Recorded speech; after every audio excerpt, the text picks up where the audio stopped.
Howard, please. So, making America great again is one of the key statements, and people don't always understand what you mean.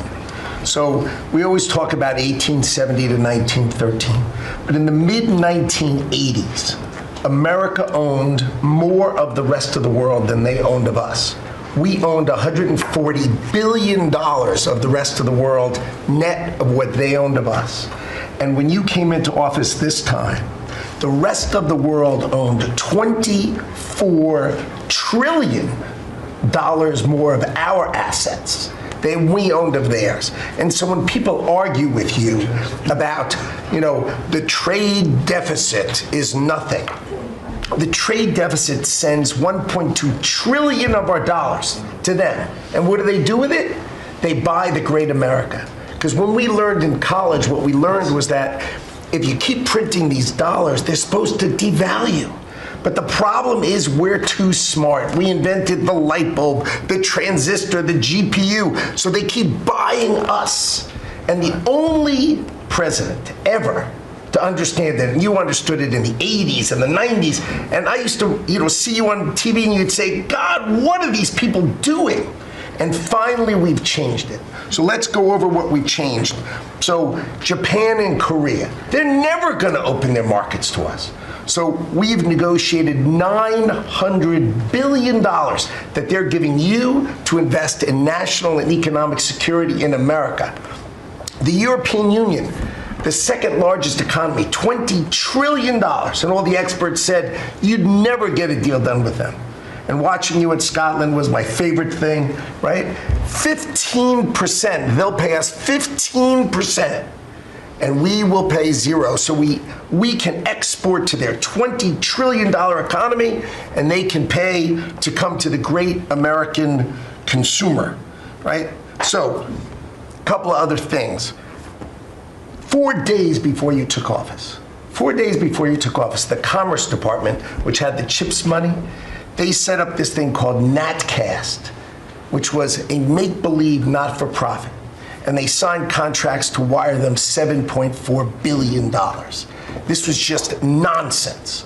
So we stopped the payment.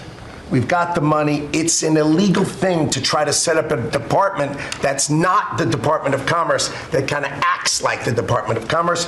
And what was it filled with?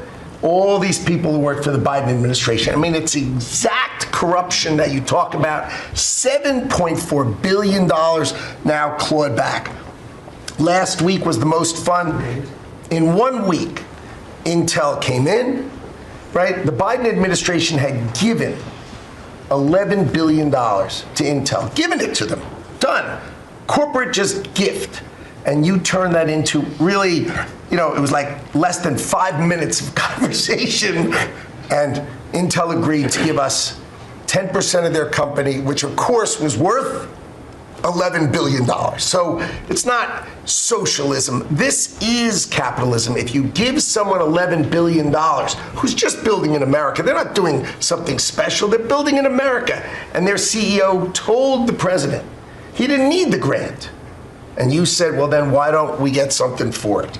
So it's amazing.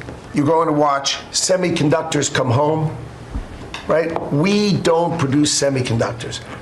We've got $165 billion for TSMC, but you're going to watch the whole ecosystem come home because Donald Trump is the only president who understands the magnet to make them come home is one word, which used to be a favorite word. Now it's dropped to number 4, which is tariffs. Right? Tariffs are going to bring semiconductors home. They are going to empower Bobby to execute MFN. Tariffs are going to be one of those tools that he's going to use to do that. We're going to do it for furniture. We're getting autos. We got steel, aluminum. I mean, it has been a blast, So 2 more things. The Department of Commerce is going to start issuing its statistics on the blockchain because you are the crypto president, and we are going to put out GDP on the blockchain so people can use the blockchain for data distribution, and then we're going to make that available to the entire government so all of you can do it. We're just ironing out all the details so we can do it. Patents. We have given tens, if not hundreds of billions of dollars to universities for them to do research. And they invent things. And you know who owns those patents? The universities. So we are going to make a deal with them all, which is if we give them the money, don't you think it's fair that the United States of America and the taxpayers who funded it get a piece of that? Right? So we wrote a letter to Harvard, so Linda and I working together.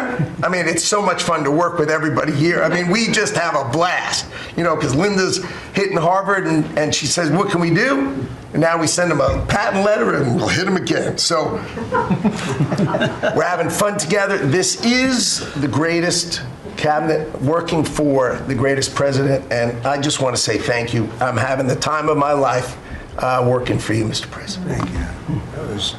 That was very well stated, wasn't it? Some things people don't think of too much. Thank you very much. Great job.